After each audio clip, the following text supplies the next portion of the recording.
राजधानी लखनऊ में चाइनीज मांझे से एक युवक की मौत के बाद सीएम योगी ने पूरे प्रदेश में चाइनीज मांझे को लेकर तलाशी अभियान चलाने का निर्देश जारी किया है। और देखा जाए तो इस वक्त राजधानी लखनऊ में सघन अभियान चल भी रहा है। अब से थोड़ी ही देर पहले जहां पर मैं मौजूद हूं, चूंकि ये बाजार खाला थाना क्षेत्र है और यहाँ पर एक पतंग की दुकान है, यानी कि मांझे की दुकान है।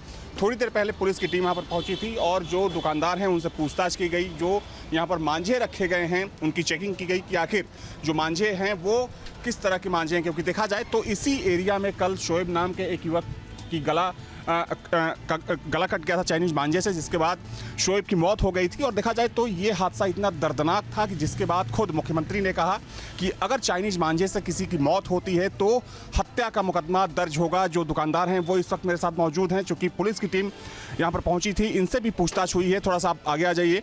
क्या नाम है आपका? अशरफ हुसैन। अशरफ, ये बताइए कि आप कौन सा मांझा रखते हैं यहाँ पर? ये हम कॉटन का मांझा रखते हैं। कॉटन का।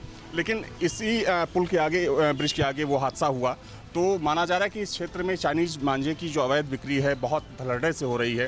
कहाँ ये कौन बेचता है ये चाइनीज मांझा? ऑनलाइन ज़्यादा बिक रहा है, दुकानों पे कम बिक रहा है, ऑनलाइन है। अमेज़ॉन पे ज़्यादा चल रहा है। अमेज़ॉन से ये मांझे आ रहे हैं? जी, अमेज़ॉन से आ रहे हैं। ये मांझे तो बैन है, चूँकि कोर्ट भी इनको बैन कर चुका है और सरकार भी बैन कर चुकी है, तो इस पर मतलब आप लोग दुकानों के ज़रिए इसकी बिक्री नहीं होती है? दुकानों के जरिए बिक्री नहीं होती। बहुत से दुकानदार हैं जो चोरी छुपे बेचते भी हैं, लेकिन ये अमेज़ॉन ऑनलाइन शॉपिंग पे ये उपलब्ध है, हीरो काइट्स के नाम से और मोनोकाइट के नाम से। और इनकी कीमत कितनी होती होगी? ये 200 से 600 तक के करीबन आ जाती है। अच्छा, 200 से 600 में। पुलिस यहाँ पर पहुँची थी, क्या बातचीत हुई पुलिस से आपकी? पुलिस यहाँ छापेमारी कर रही थी, चाइनीज मांझा ढूंढ रही थी, जो हम लोग बेचते नहीं है तो मिला भी नहीं। अच्छा, तो इस पूरे इलाके में कहीं नहीं बिकता है? नहीं, ये सब बिकता है तभी तो गर्दन कटी है लोगों की। कुछ लोग चोरी छुपे बेचते हैं। तो देखिए, इसमें कोई शक नहीं कि दुकानदार भी चोरी छिपे चाइनीज मांझे की बिक्री कर रहे हैं और यही वजह है कि आए दिन दुर्घटनाएं हो रही हैं। हालांकि अब इस पूरे मामले को लेकर मुख्यमंत्री काफ़ी सख्त है और यही वजह है कि लखनऊ में इस वक्त सघन तलाशी अभियान चल रहा है चाइनीज मांझे को लेकर। पुलिस दुकानों पर छापेमारी कर रही है, पतंग और जो मांझे की दुकानें हैं। हालांकि जिस दुकान पर मैं मौजूद हूँ यहाँ पर भी पुलिस की टीम पहुँची थी। इनका ये कहना है कि दुकानदार चोरी छिपे तो बेचते ही हैं, लेकिन सबसे चौंकाने वाली बात यह है कि अमेज़ॉन पर भी इसकी बिक्री धड़ल्ले से हो रही है। वीडियो जर्नलिस्ट सुबीर खान के साथ अविनाश सिंह, न्यूज स्टेट लखनऊ। लखनऊ में चाइनीज मांझे से एक एमआर की गर्दन कट गई और इलाज के दौरान उसकी दर्दनाक मौत हो गई, जिसका मुख्यमंत्री ने संज्ञान लिया है और अधिकारियों को फटकार लगाई है कि प्रतिबंध के बावजूद भी उत्तर प्रदेश में चाइनीज मांझा कैसे बिक रहा है। चाइनीज मांझे की बिक्री पर रोक लगाने के लिए उन्होंने अधिकारियों को हिदायत दी है और ताकीद किया है कि अगर उत्तर प्रदेश में चाइनीज मांझा बिकता हुआ पाया गया तो अधिकारियों पर कार्रवाई की जाएगी। यही वजह है कि उत्तर प्रदेश में तमाम जगहों पर अब पुलिस सड़कों पर उतर आई है। कानपुर में भी बड़े पैमाने पर चाइनीज मांझे की बिक्री होती है, पुलिस चेकिंग कर रही है। आप देख सकते हैं कि हम इस वक्त मूलगंज थाना क्षेत्र के एक बाजार में मौजूद है, जहां पर पुलिस की टीम निकली है चेकिंग करने के लिए। तमाम दुकानों को चेक किया जा रहा है, जहां पर पतंग का सामान रहता है, मांझा रहता है और पतंग को उड़ाने के लिए जो डोर बिकती है।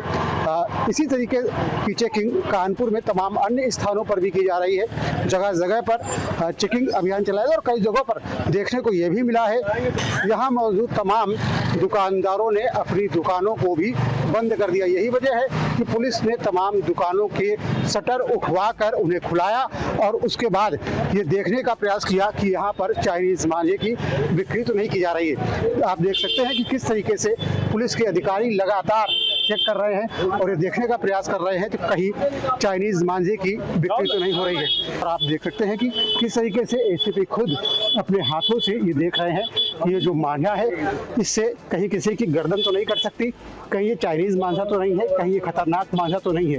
देखिए, माननीय मुख्यमंत्री महोदय जी के निर्देशानुसार सीमांत पुलिस आयुक्त कानपुर महोदय के उस पर एक विशेष अभियान चलाया जा रहा है, जिसमें सभी थाने और सर्किल अपने अपने थाना क्षेत्र में अवैध रूप से बिक्री होने वाले चाइनीज मांझों के विरुद्ध कार्रवाई की जा रही है, जिसमें हमारे द्वारा थाना क्षेत्र मूलगंज और फील्ड थाना में ये कार्रवाई की जा रही है। अभी तक कोई ऐसी बरामदगी नहीं है। यहाँ पे local made in India cotton made ही मिल रहे हैं, तो अगर इस तरह की कोई बरामदगी होती है तो उसके विरुद्ध वैधानिक और नियमानुसार कठोरतम कार्रवाई की जाएगी। दुकानदार भी हमारे साथ, उनसे बात करते हैं। ये बताइए कि चाइनीज मांझे की बिक्री क्या कानपुर में होती है? कानपुर में तो नहीं होती, लोग बाहर से लिए आते हो तो लिए आते हो। फिलहाल पुलिस को कहीं से भी चाइनीज मांझा बरामद नहीं हुआ है। वीडियो जर्नलिस्ट शांति तिवारी, न्यूज स्टेट कानपुर। मुख्यमंत्री ने जैसे ही आदेश दिया कि चाइनीज मांझा के खिलाफ अब सख्त रवैया अपनाना होगा और चाइनीज मांझे से अगर किसी की मौत होती है तो उसे हत्या माना जाएगा, और इसलिए लगातार यहाँ पर पुलिसकर्मी अलग अलग दुकानों पर आकर के निरीक्षण कर रहे हैं। भाई साहब, यहाँ पर दुकानदार भी मेरे साथ है, आप लोग चाइनीज मांझे बेचते? नहीं, बिल्कुल नहीं सर, बिल्कुल चाइनीज मांझा नहीं, हम लोग 100% कॉटन मांझा बेचते हैं। मुख्यमंत्री जिन्होंने आदेश दिया है वो आपने पढ़ा है, देखा है? जी जी जी बिल्कुल। कहा कि चाइनीज मांझे से मौत हुई तो सीधे सीधे हत्या माना जाए। बिल्कुल बिल्कुल सर, सही है, और इसका भी हम विरोध करते हैं। चाइनीज मांझा बिल्कुल नहीं बेचना चाहिए, और जो बेचता है वो पकड़ा जाए, सख्त कार्रवाई की जाए उसके खिलाफ। देखिए, दुकानदार भी लगातार ये बात कर रहे हैं, और यहाँ पर देखिए मंझे जो है ये यहाँ पर पुलिसकर्मी जो है चेक करते हुए दिखाई दे रहे हैं, और ये देखिए यहाँ पर लगातार चेक किया जा रहा है कि चाइनीज मांझा है कि नहीं है।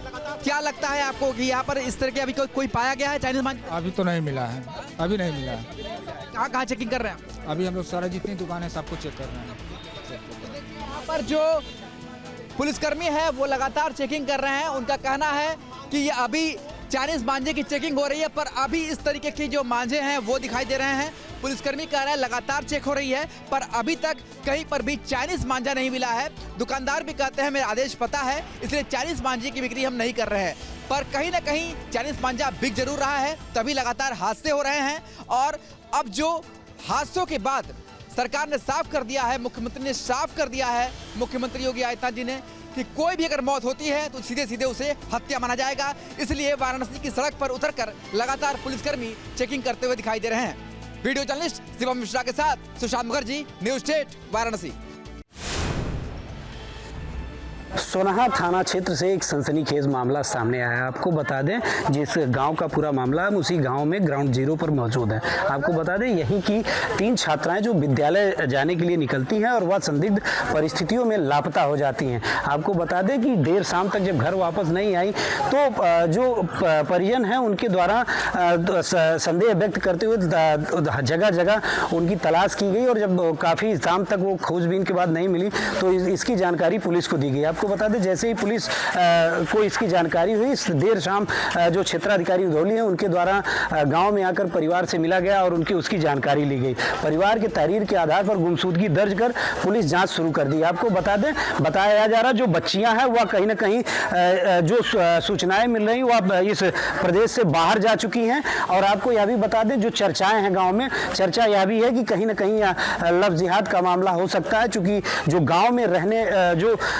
गैर समुदाय के लोग हैं उनकी संख्या 60% है और बाकी लोग जो है हिंदू समुदाय की संख्या 40% है। कहीं ना कहीं यह चर्चाएं तेज है, लेकिन पुलिस का साफ तौर पर इस पर कहना है कि जो भी मामले सामने आएंगे जांच के बाद उस पर कार्रवाई की जाएगी। और अपनी टीम में जो सीसीटीवी फुटेज पुलिस द्वारा खंगाले गए और जो भी उनके हाथ लगा, उस दौरान उनका साफ तौर पर कहना है कि युवतियां जो है वह ट्रेन पकड़कर बाहर गई हुई हैं, और जो भी तथ्य अब जांच में सामने आएंगे उस पर कार्रवाई की जाएगी, और टीम में जीआरपी पुलिस को भी शामिल किया गया है।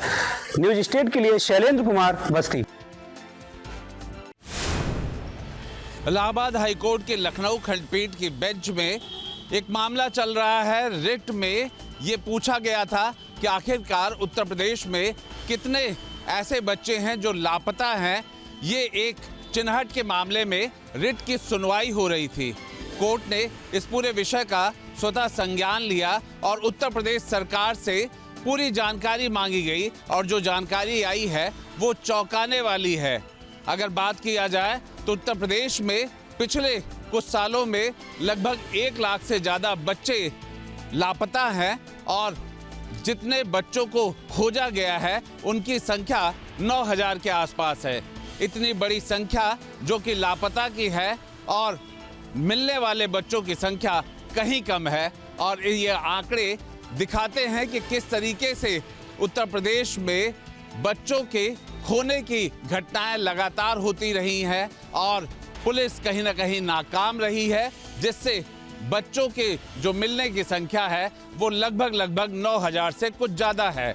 ये बात गंभीर भी है, और कहीं ना कहीं पुलिस के कामकाज को लेकर के सवाल उठाता है कि आखिर वो बच्चे जो लापता हो जाते हैं वो क्यों नहीं ढूंढे जाते हैं या उनके ना मिलने का क्या कारण है। वीडियो जर्नलिस्ट दीपक राणा के साथ आलोक पांडे, न्यूज़ स्टेट, लखनऊ। नोएडा के सेक्टर 150 में बिल्डर द्वारा खोदे गए गड्ढे में डूबकर इंजीनियर की मौत के बाद अब नोएडा प्राधिकरण के अधिकारी हर तरफ उचित कदम उठाते हुए दिखाई दे रहे हैं। नोएडा प्राधिकरण की तरफ से एक परियोजना बनाई गई है। इस परियोजना में तमाम ऐसे सेक्टर चिन्हित किए गए हैं जहां पर गड्ढों में पानी भरा हुआ है। इस पानी को निकालने के लिए सिंचाई विभाग के साथ मिलकर काम किया जाएगा।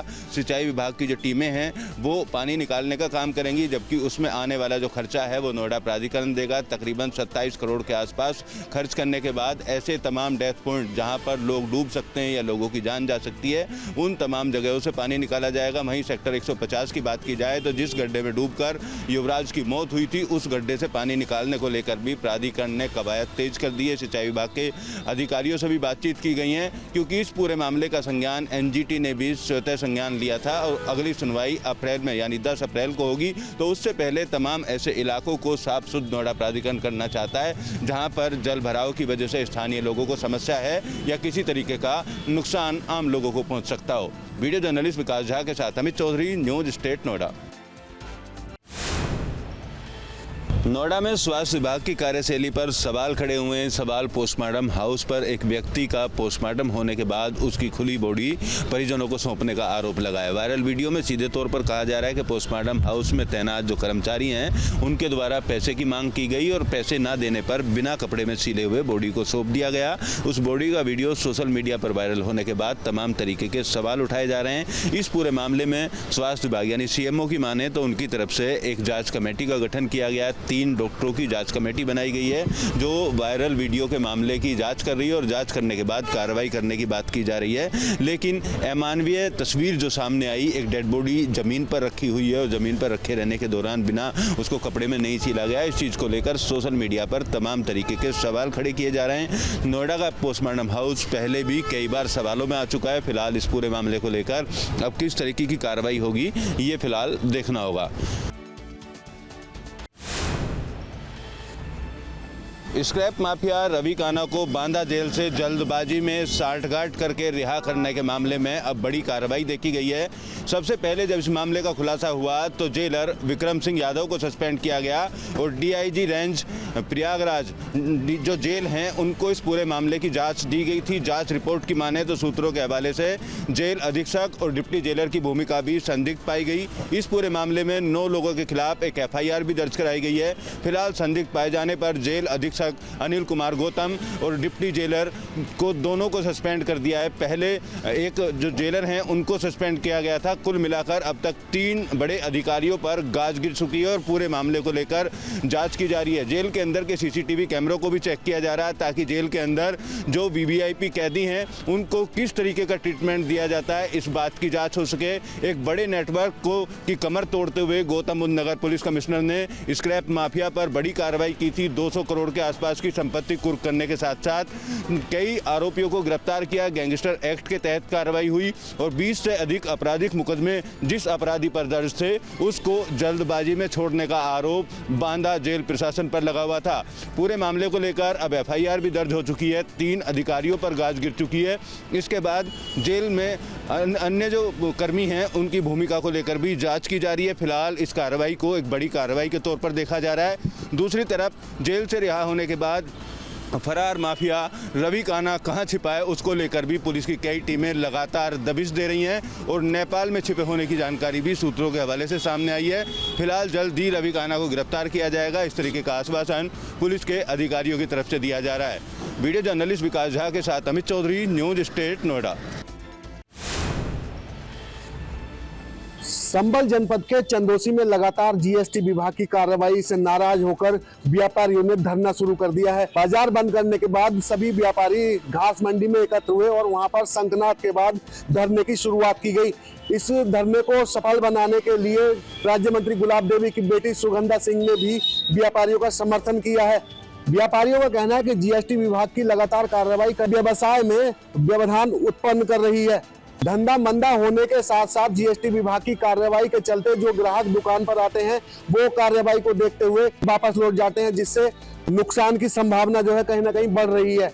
व्यापारियों ने इसकी शिकायत कई बार राज्य मंत्री स्वतंत्र विभाग गुलाब देवी से भी की, लेकिन कोई भी असर देखने को नहीं मिला, जिससे आहत होकर आज व्यापारियों ने धरना प्रदर्शन शुरू कर दिया है। भाजपा सरकार ताबड़तोड़ कार्रवाई के लिए जानी जाती है, वहीं भाजपा के नेत्री का इस तरीके से धरने का समर्थन करना कहीं ना कहीं बड़े सवाल खड़े करता है। अपने सहयोगी के साथ रूपक त्यागी, न्यूज स्टेट, संभल। कानपुर के मंधना में स्थित महाराणा प्रताप इंजीनियरिंग कॉलेज में छात्रों की पिटाई के मामले में पुलिस ने बड़ी कार्रवाई की है। पुलिस ने छात्रों की तहरीर के आधार पर मुकदमा दर्ज करने के साथ साथ 3 आरोपी शिक्षकों को गिरफ्तार करके जेल भेज दिया है। वहीं पुलिस के अधिकारी मामले की जांच करने की बात कह रहे हैं। उनका कहना है कि मामले की जांच लगातार जारी है।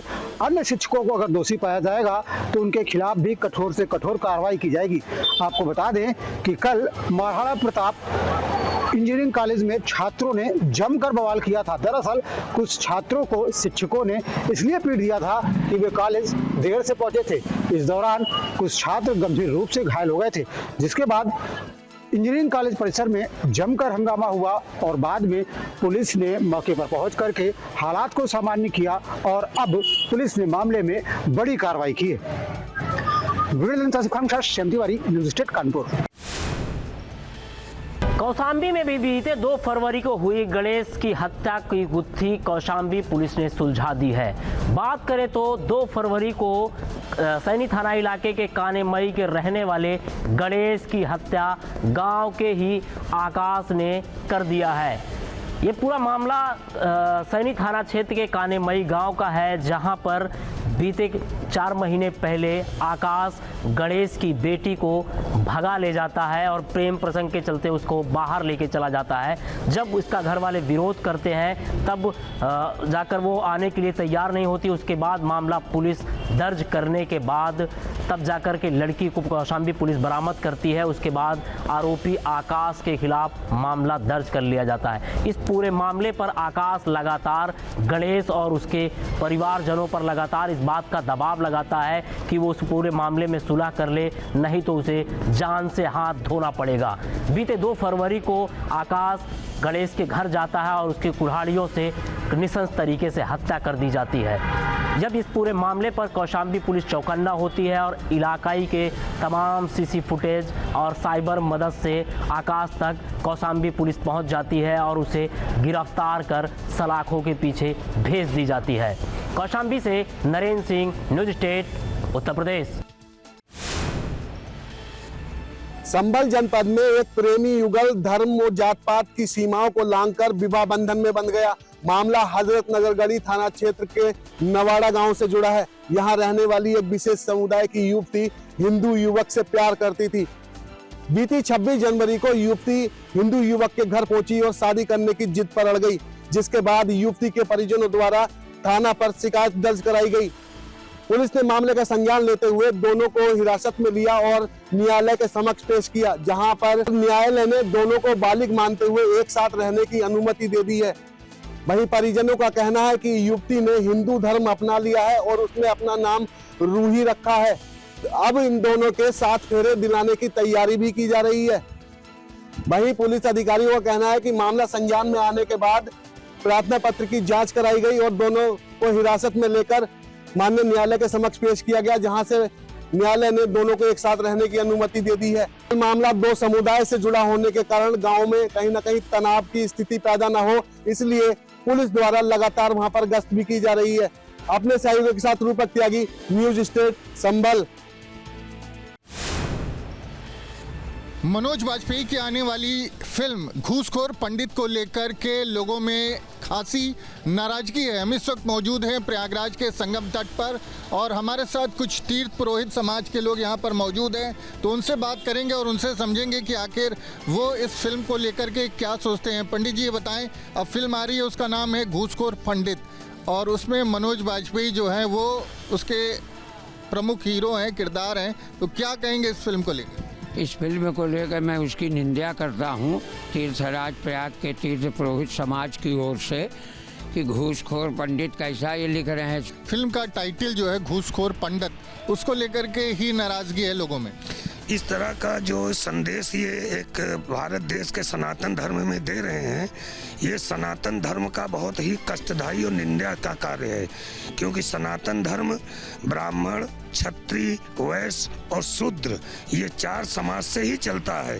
तो वाजपेयी जी खुद ही एक ब्राह्मण है और उनका ज्ञान मत भ्रष्ट हो गया है, जो कि ब्राह्मण के विपरीत इस तरह का कार्य कर रहे हैं। और सनातन धर्म में इस तरह का कार्य करने वाला कभी फलित नहीं हो सकता है, क्योंकि जो ब्राह्मण का निंदा करता है, गुरु का निंदा करता है, माता पिता का निंदा करता है, अपने कुल देवता कुल देवी का निंदा करता है, तीर्थ का निंदा करता है, वो हमेशा दुखी और कष्टदायी में उसका जीवन कटता है। लक्ष्य दिख रहा है, आपको क्या लगता है क्या वजह रही होगी जो इस तरह का टाइटल दिया गया? क्या इसके पीछे कोई एजेंडा आपको लगता है?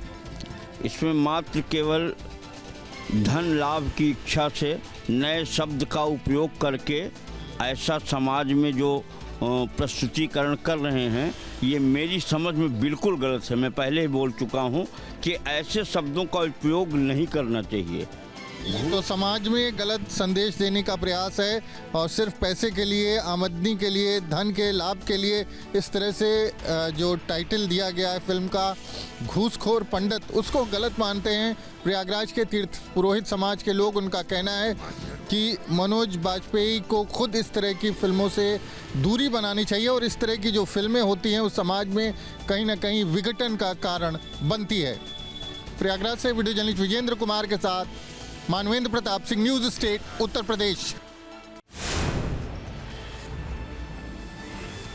प्रयागराज का माघ मेला धीरे धीरे समापन की ओर बढ़ रहा है और 15 फरवरी को महाशिवरात्रि के स्नान के साथ ही इस मेले का समापन हो जाएगा।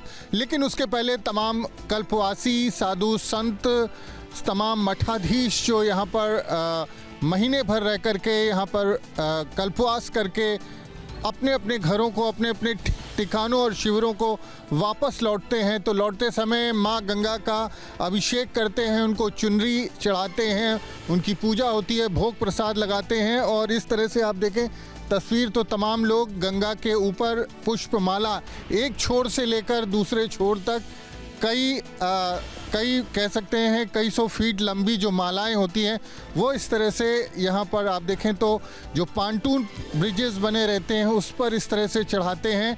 और ये एक तरह से मान्यता होती है कि जब वो यहाँ से जाएंगे या अगर कोई मानता मानी है तो वो गंगा पर पुष्पमाला चढ़ाएंगे। और उसका तरीका यही होता है, चूँकि बहते पानी पर एक छोर से दूसरे छोर तक माला चढ़ाना आसान नहीं होता, इसलिए लोग इस तरह से पांटून के जो ब्रिजेस होते हैं उसको एक छोर से दूसरे छोर तक माला से बांधते हैं। तो एक हमारे साथ महाराज जी, उनसे बात करेंगे। महाराज जी, ये बताएं कि इस तरह से जो आप लोग चूँकि यहाँ से अब जाने का समय हो रहा है, तो क्या किस तरह से माला इस ब्रिज पे लगा रहे हैं? माला से सभी कामनाएं भक्तों को जो है प्राप्त होती हैं। धर्म अर्थ काम मोक्ष यदा देवेषु वेदेषु घोष विप्रेषु साधुषु धर्ममय च विद्वेषम सवाशु विनश्यति। ये माला चढ़ाने से सभी मंगल कामना होती हैं। गंगा में गंगा जी की आरती की जाती है, धूप दीप नैवेद्य से पूजन किया जाता है और माला पहनाया जाता है। एक प्रकार ये गंगा जी में माला पहनाया जा रहा है। माला एक छोर से दूसरे छोर? हाँ, वो पहनाया ही, जैसे गले में पहनाया जाता है ऐसे गंगा जी को ही पहनाया, इस पार से उस पार तक जो है ये किया जाता है। इससे ये हुआ कि गंगा जी को अर्पण ही कर दिया जाता है। कल्पवास आपका पूर्ण हो गया है जी। अब आप ये माला जो है पहना रहे हैं माँ गंगा को एक छोर से दूसरे छोर तक, और उसके बाद अपने घर को वापस लौटे? जी जी। ऐसा क्यों कर रहे हैं? हमारे मठ की परंपरा अनुसार इस पूजा पाठ और ये विधान जो भी है पूजा पाठ का, उसके अनुसार हम लोग इस तरह करते हैं। हर वर्ष हम लोग आते हैं और गंगा जी जब जाना होता है तो उसके पहले माँ को वस्त्र आभूषण मिष्ठान माला ये अर्पित करके और फिर अपने अपने घर को जाते हैं। माँ गंगा से जब कोई मनौती मांगी जाती है और वो पूर्ण होती है तब भी लोग इस तरह से माला चढ़ाते हैं, नहीं तो जाते समय या फिर माँ गंगा की पूजा करते समय इस तरह की परंपरा है जिसमें एक छोर से दूसरे छोर तक न सिर्फ माला चढ़ाई जाती है बल्कि इसके साथ ही दुग्ध है, प्रसाद है, भोग है, वो सारी चीज़ें भी की जाती हैं। तो ये गंगा के पूजन की एक परंपरा है जो प्रयागराज में माघ मेले के दौरान देखने को मिलती है। प्रयागराज से वीडियो जर्नलिस्ट विजेंद्र कुमार के साथ मानवेंद्र प्रताप सिंह, न्यूज़ स्टेट, उत्तर प्रदेश। आपके मोबाइल पर तुरंत आएगी ब्रेकिंग न्यूज, स्क्रीन पर सबसे पहले दिखेगी बड़ी खबर, देश दुनिया की हर खबर एक जगह। अब आपके मोबाइल पर तुरंत फटाफट इंस्टॉल कीजिए न्यूज नेशन ऐप और रखिए खुद को अपडेट।